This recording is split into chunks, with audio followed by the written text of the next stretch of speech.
Again, thank you, Francis, for this walk and the next walk and all the walks that you've been able to help us with. Ordinarily, at this stage, I would ask Father McCrory to give our blessing, but he got stuck doing a baptism, so he's going to be here later on. A late blessing is better than no blessing at all. I'd like to welcome everyone who's here today. As most of you know, we've been doing the Walk to the Stone. The Ancient World Hibernians have for well over 100 years. The exact date, the exact numbers change depending on research, but safe to say over 100 years is a long time. We do the walk with as many as however we have here, which is a big turnout, or as few as 10 or 15 or 20, and it doesn't matter the weather. What matters is that we come here year after year, and that we pay our respects to the 6,000 plus Irish that are buried beneath where we're standing right now. The 6,000 Irish who've had cars driving over them this morning, and at a site where, while I was setting up the sound system, I almost had a flagman needed so I didn't get run over by cars coming into the city, which is not an ideal place for a monument that's so sacred to so many people.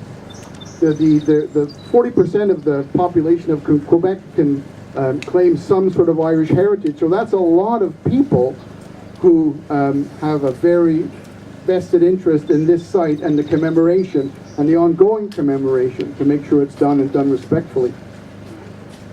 The walk itself is a non-political, even though being Irish, sometimes we say things that we really didn't want to.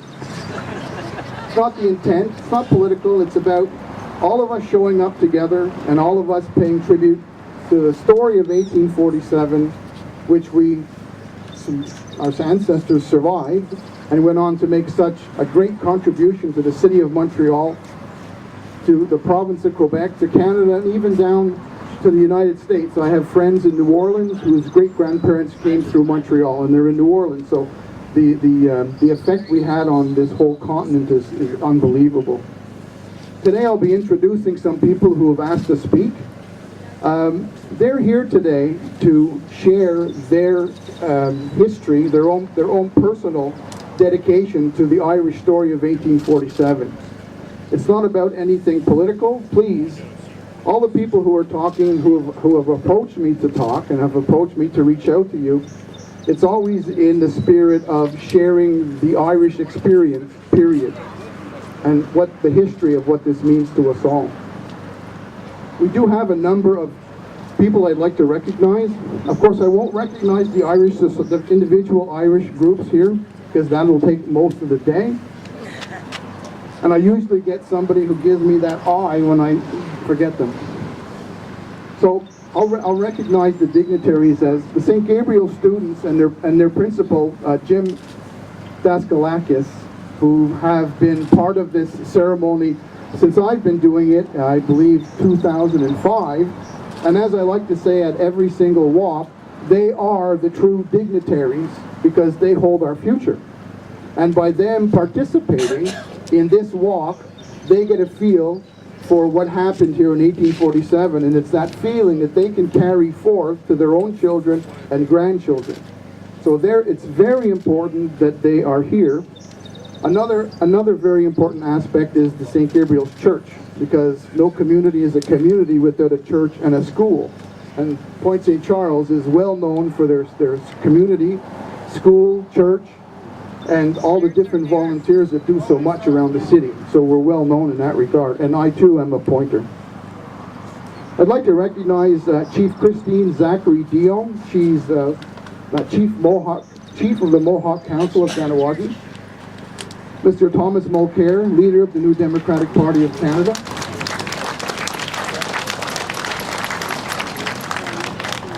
Mr. Mark Miller, MP for Ville-Marie, Le Sud-Ouest, and Ile-des-Serres.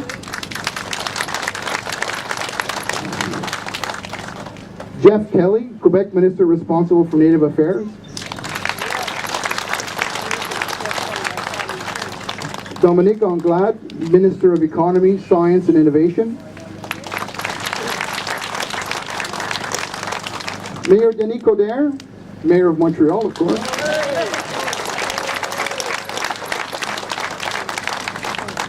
Benoit Doré, Borough Mayor.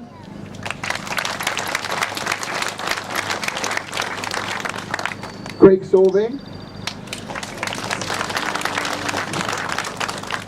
And of course, Mr. Sterling Downey.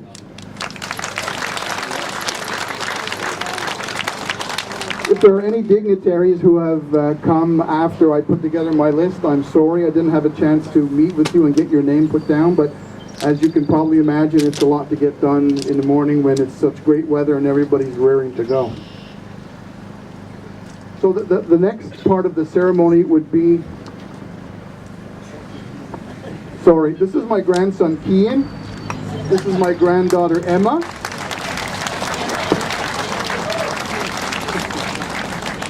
They have both been participating at this walk when they couldn't walk.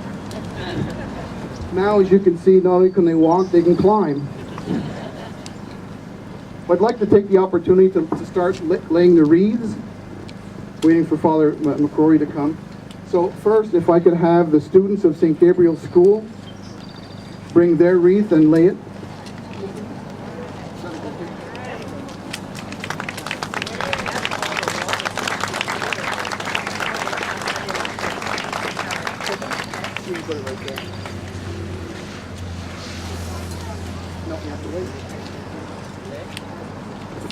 Thank you so much. Now, if I could ask somebody to please bring us up the wreath that's way at the back near the tree that says AOH on it, it'd be great.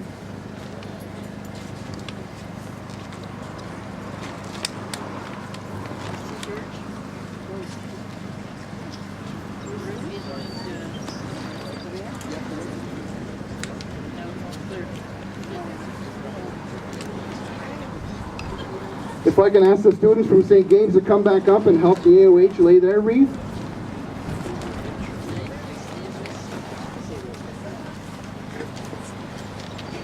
Thank you, Mr. Casey.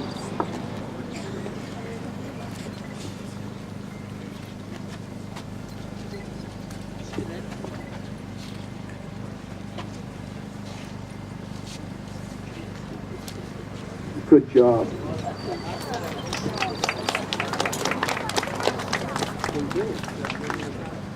Next, I will ask I see Mr. Furlong, the president of Aaron Sports, if he could please come up and place his flowers.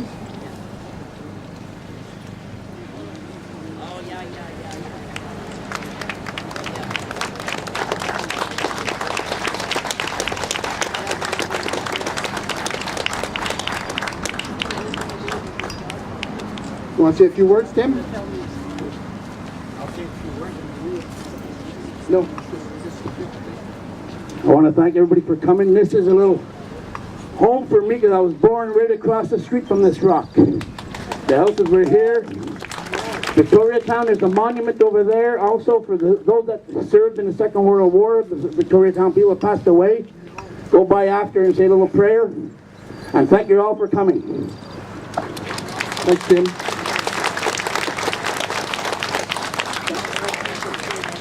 Okay, if I could ask Scott Phelan, President of St. Patrick's Society of Montreal.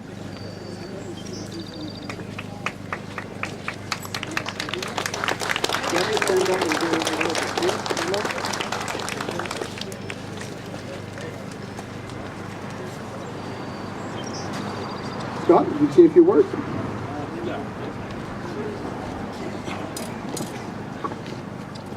This is sacred ground. 6,000 people lie buried here. But who were they? They were moms and dads, sons and daughters. They had names like Michael and Sean and Liz and Mary. And family names like Quinn, Murphy, Shaughnessy, and Kelly. Thousands of people came through this shores in the sheds that were just over there. And 6,000 ended up being buried here, beneath this stone, beneath these highways, beneath the railroad tracks, beneath your very feet. They left Ireland fleeing the terrors of the famine and unbelievable hardship. They endured the coffin ships and came here looking for a new hope, a new life, a new home. 6,000, think about it. That's more than 10% of the population of Montreal in 1847. We must honor them. I would like to thank the AOH and Victor Boyle for carrying on the tradition of the Walk to the Stone on behalf of the Irish of Montreal for over 100 years. I believe it's 152 years, but you know, I'm sure a bit about it. So we must honor them. The Irish are lying here. Our ancestors, the families of our ancestors are lying here. This is sacred ground. Thank you, Scott. Next, if I could ask Paul Loftus, President of the United Irish Societies of Montreal, to come up and lay his flower arrangement.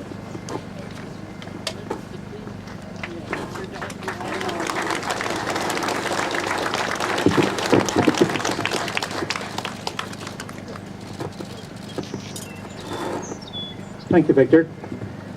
The people that we're remembering today had an awful lot difficult passage than I did when I came to Canada.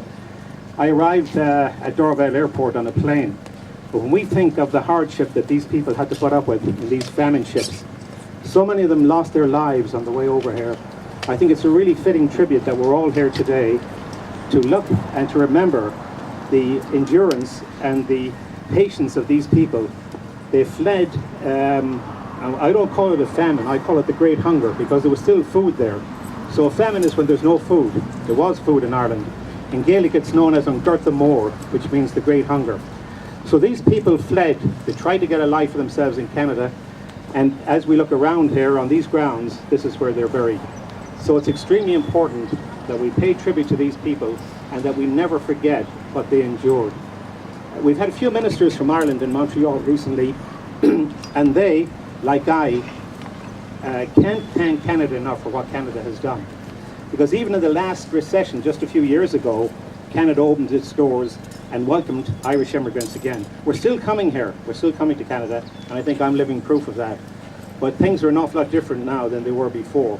So I would like to commend Victor Boyle and the Ancient Order of Hibernians for continuing this walk every year to make sure that these people are not forgotten. I would also like to thank our mayor here today, who's also Irish. We also have Irish politicians. We've got Jeff Kelly, we've got Tom Mulcair. So I'd like to thank all of you for being here today, because your presence is extremely important. It shows your concern, and negotiations are going on, and I hope we will have a fitting tribute to the people that are buried underneath us. Thank you. Thank you, Paul.